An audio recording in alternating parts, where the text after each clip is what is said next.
Jim, Standard & Poor's has downgraded the state's credit rating for its bonds. That happened last week after inaction on the pension system. After the downgrade, that's when the name calling began. Let me get all this straight. Governor Quinn responded by saying he can't act alone.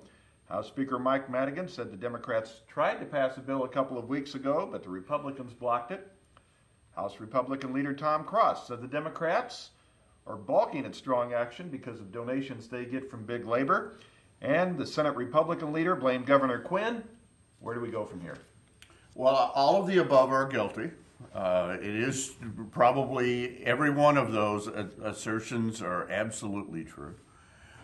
We now are in the proud position of having the 49th worst Standard & Poor's bond rating, to be topped only by the state of California.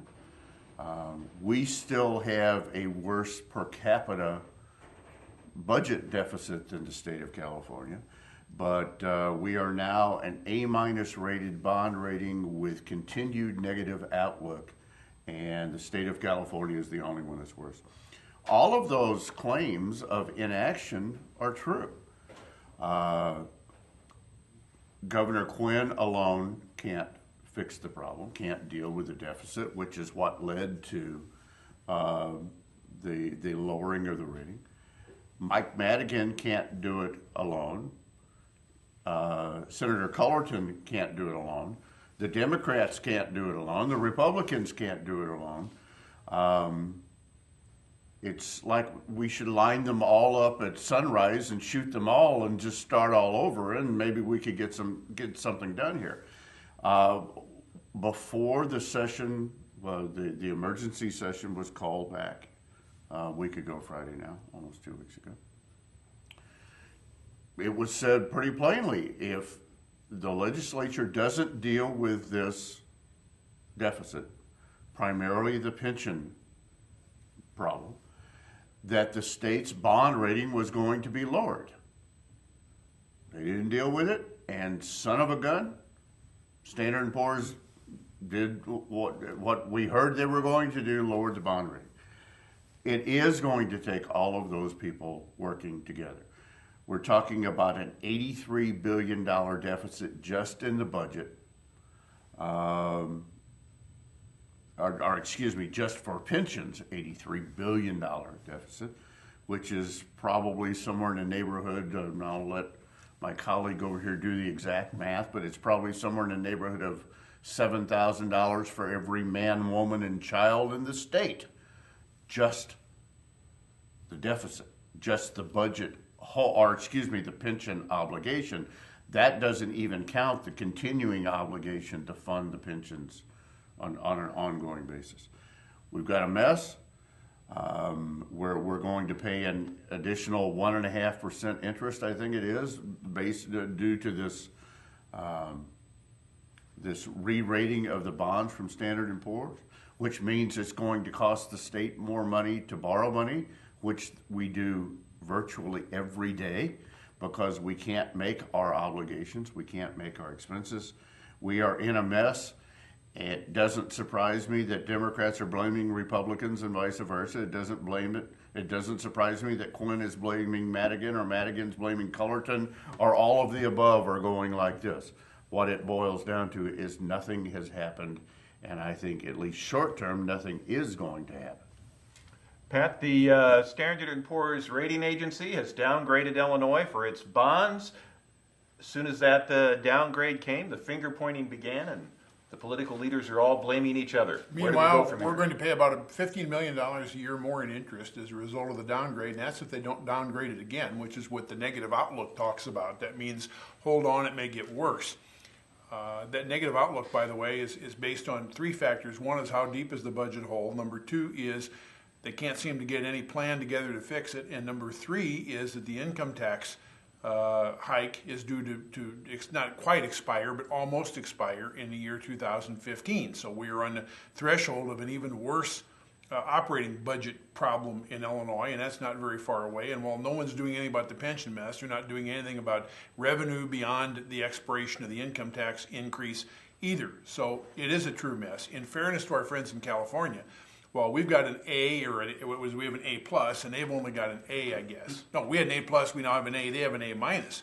They have a positive outlook because recently the California legislature has managed to make some reforms. They've required that people paying into the pension pay at least half of what needs to be put in on an annual basis. They're increasing the retirement age for new people in it, that they are capping the amount of benefits that you can take out of it. California, although it's all one party, the governor and both chambers of the General Assembly are all Democrats. They've managed to make some significant steps toward getting it fixed. So they've got a worse rating, but they do have, from Standard & Poor's, a positive outlook.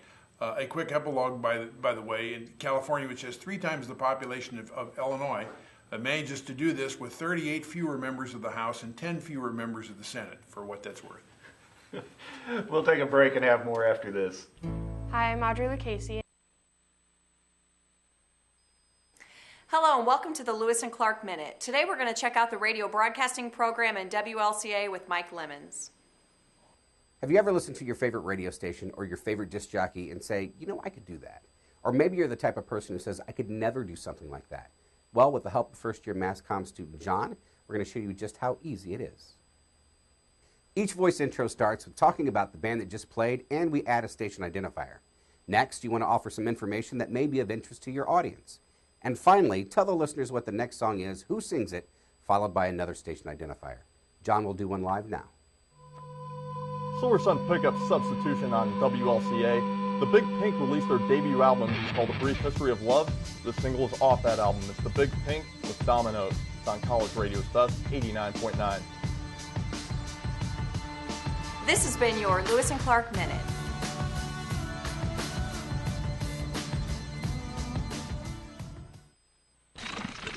What's that? I don't know. Something I kind of made. Ooh, what's it do? What do I do? Well, thanks for asking. I ring my bell and I like to dance. What do I do? Well, thanks for asking. Ow! Yeah, it still needs a little work. Anything's possible. Keep thinking. Get started on your own inventions or just play some games at inventnow.org. Sounds like you could use some Van Gogurt. It's fortified with arch-rich nutrients to improve your math and reading skills. Catch! Van Gogurt, thanks. So what's the deal with your ear? Always with the ear, huh? Feed your kids the arts. For 10 simple ways to learn how, visit AmericansForTheArts.org. This is Metro Talk. I'm Kent Scheffel. Jim Schrader and Pat Gowan are here. Pat, an arbitrator has blocked the closure of 2 Illinois prisons. He says negotiations need to be reconducted, that the state didn't negotiate properly, and closing those 2 prisons. Is Governor Quinn going to be successful now in getting those institutions closed? Well, it's kind of a 3-legged mess in a way, because the governor had not included money for those institutions in the budget, then the legislature put it in, and the governor vetoed it. Now the unions are coming back saying he's violated the contract by not working with them on the impact of the closures, which are, by the way, for the Supermax prison at Tams, the women's prison at Dwight, and for juvenile detention centers, I don't know exactly what they're called, in Murfreesboro and Joliet, and in some halfway houses. The arbitrators essentially just said you got a month to work it out. You need to get it done. He can't act until you get it worked out, but I want it worked out in a month.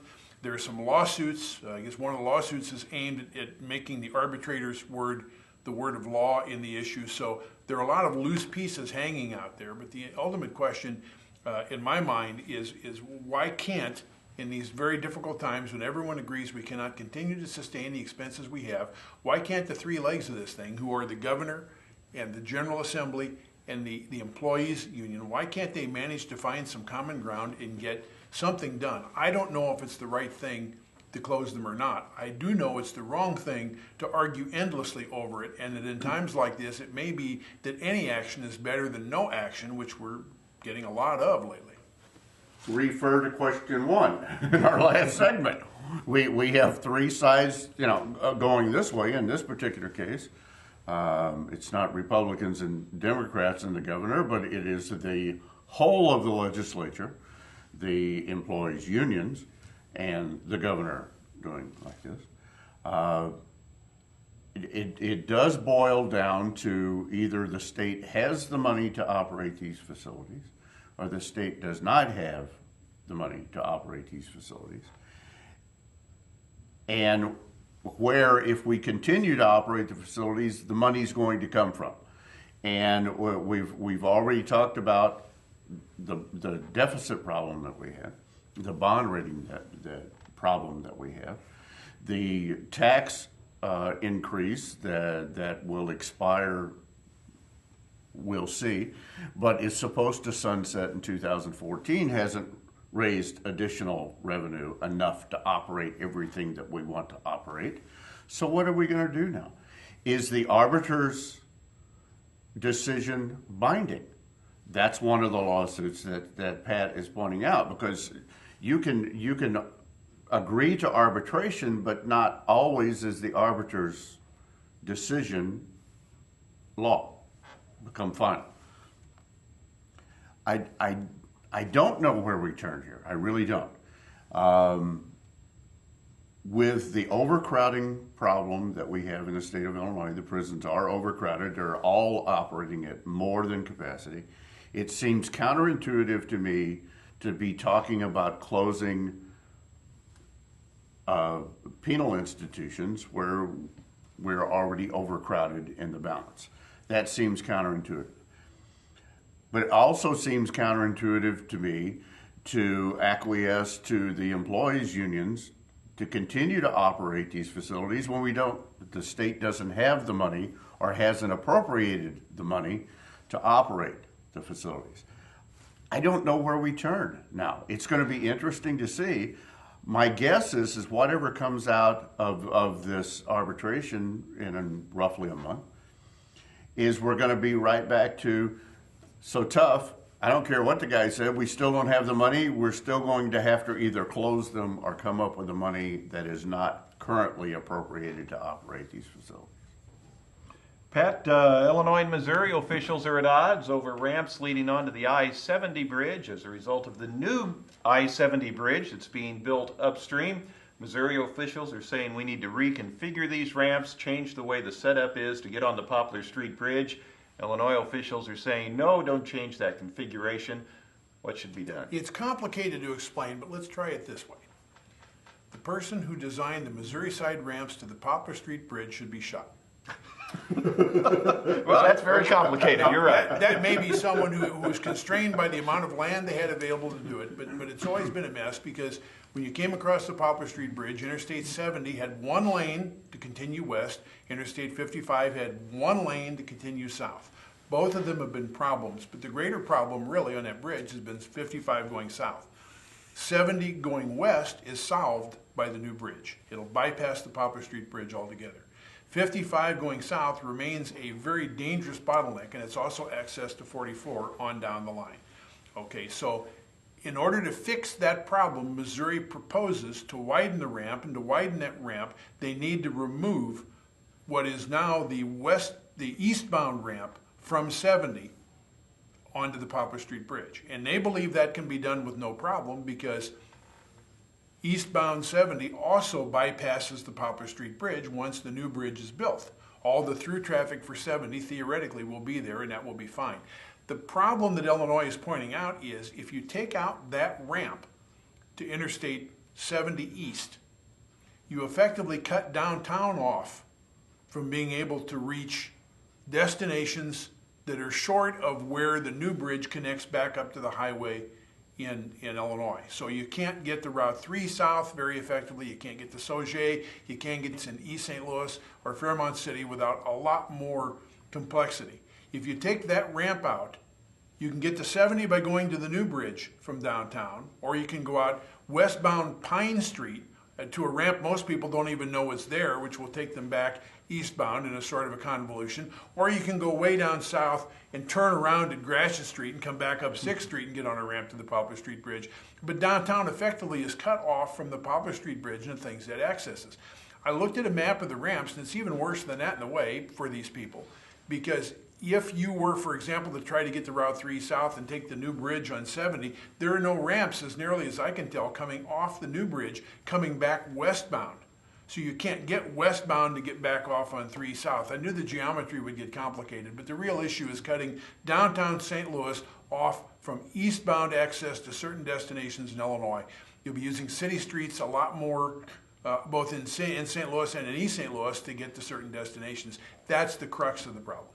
So to sum up the major problem for me, if I'm at a ball game downtown, I'd have to go to the new I-70 bridge to get back to Illinois.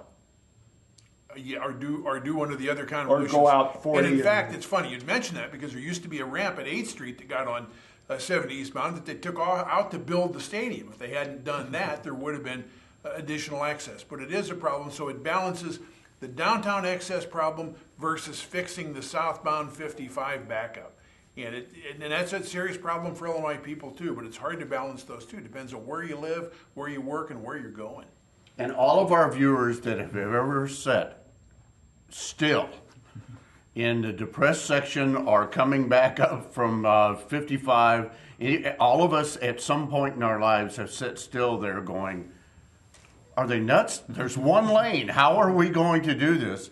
It's a mess, but I want you to know that Governor Quinn's on it, because he sent a letter to Governor Nixon and asked that IDOT work with MoDOT and get this solved to everyone's mutual satisfaction. Imagine what it's going to be like on an evening rush when there's an accident on the new bridge that blocks eastbound New Bridge, and people are trying to find their way across the river then.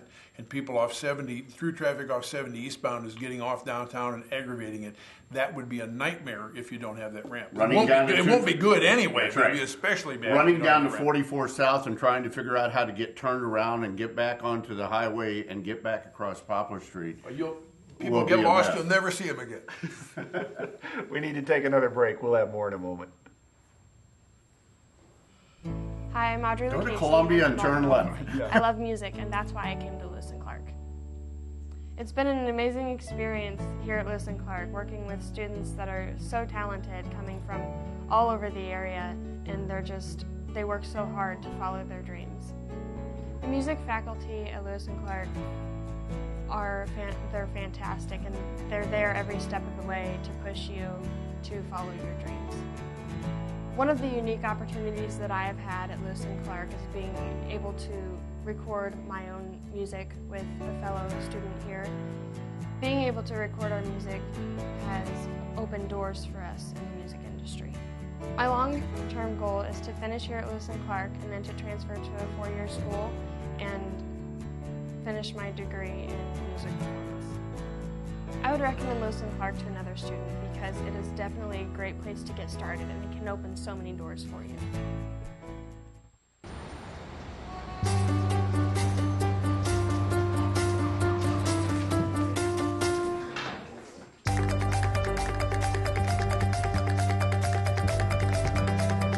Big dreams and good grades aren't enough to get into college. There are actual steps you need to take. Finding someone who can help is the first and most important. For the next steps, go to knowhowtogo.org.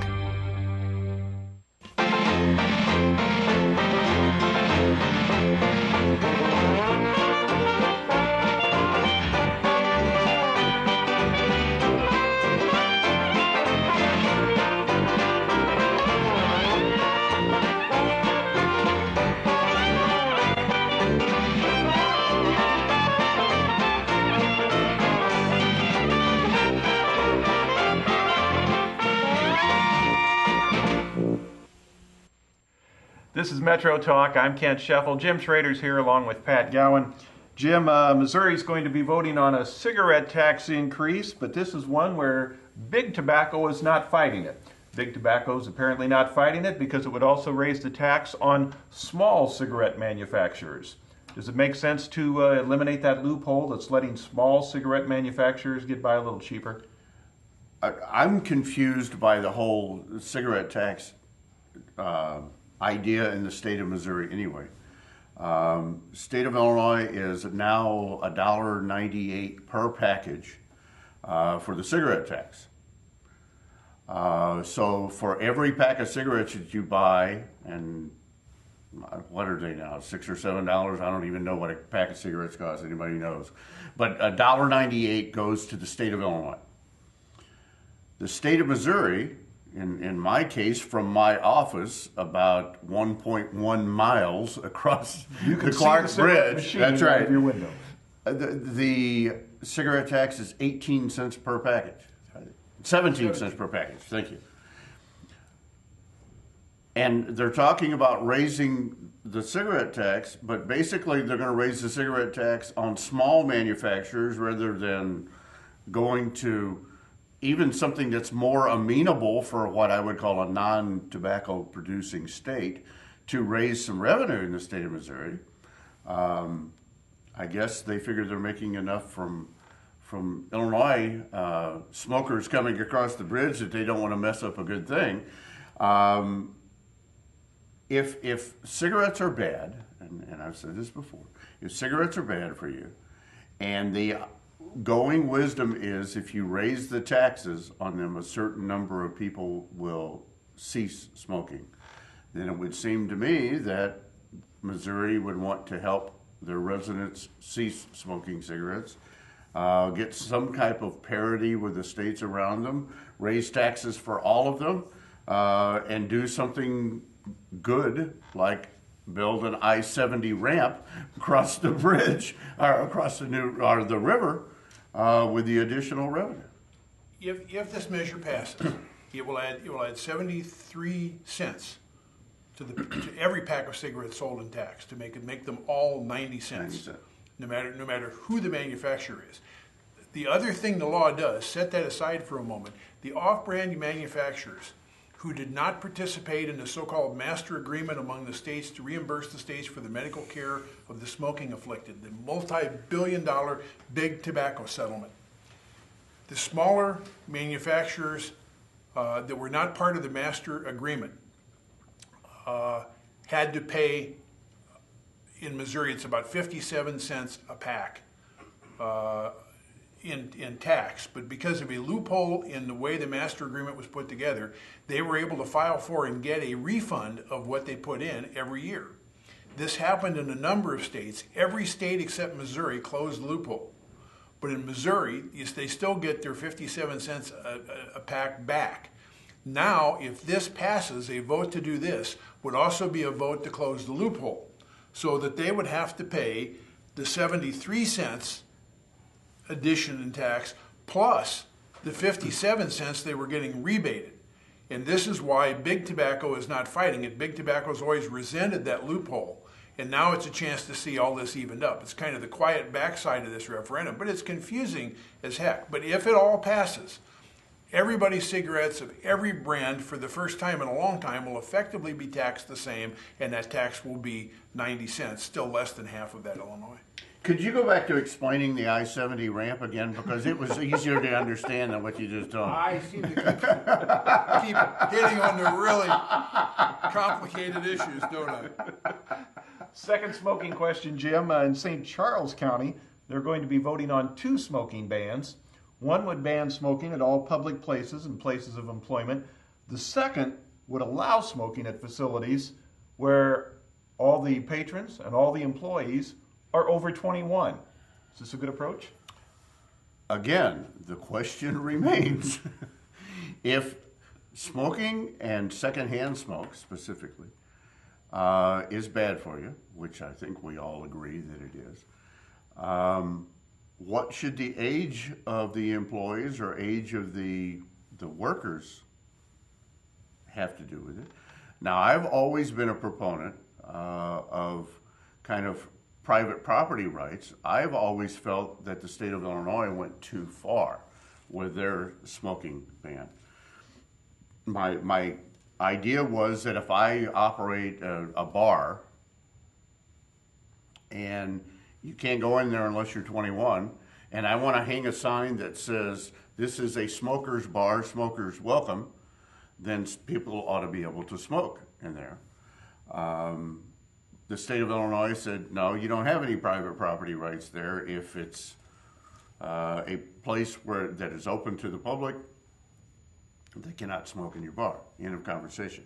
That's kind of what we're talking about. An exemption here for Missouri is if you're over 21, the workers are over 21, and you want to file for an exemption, everybody ought to be able to smoke there. That makes sense to me, but that doesn't necessarily level the playing field, and it certainly doesn't deal with the question of this is a health issue and we are worried about people breathing secondhand smoke, therefore we want to regulate it. It's kind of a dual standard here. Similar to the way I feel about Illinois casinos, like the Argosy Casino and the Queen in East St. Louis. You cannot smoke in there, but you can go right across the river and see a cloud of haze above the casino floor because the casinos were successful in getting some type of a ban. The whole thing is confusing to me. It's one of those things that you'll never fully satisfy everyone with any type of ban on what they perceive as a right to smoke. The argument against that has been a matter of workplace safety. That, for example, there are laws that govern if you work in a steel mill, what you need to wear and where you can go and what kind of jobs you can perform and what distances are involved. And there are a lot of workers who don't care, who would work without the protections if they weren't required by the law. This was to protect people who didn't otherwise weren't compelled to protect themselves. Maybe the money was too good and they were willing to take the chance. And the same theory was applied to this, that there would be people who would work there who would be negatively impacted, but they'd be driven by the pay, they'd be driven by the need for a job, and they would ignore their own health in the process and suffer the secondhand smoke effects. Now, I'm not saying that's not a debatable point, and correct me, didn't Missouri not have, or maybe still does, a provision that allows for smoking at an establishment where there are no employees, if it's only the owner who works there? If it's not open to the public, yes, I think yes. I thought if it were, even if it were open to the public, if it were like posted and everything, I may be wrong. Maybe that was a proposal or something that fell by the wayside. But one of the arguments there was if only the owner he had no employees to subject to risk, the owner was entitled to take the risk. This is a very complicated thing when you pick it up and you look at it. And of course, we keep putting more taxes on the smoking to pay for things. God help us if everybody actually did stop smoking. I guess the treasuries would be in real trouble, but we know it's also bad, so we regulate against it, but we tax it. It is confusing to try to follow this stuff. And when you sit on the edge of the two states, as we do, as you point out with the casinos, it just makes it that much more complicated. That's going to do it for this round of Metro Talk. Thanks for being with us. Jim Schrader, the publisher of the Telegraph, has been here, along with Pat Gowan, one of the editors with the Post-Dispatch. I'm Kent Scheffel. We'll see you next time.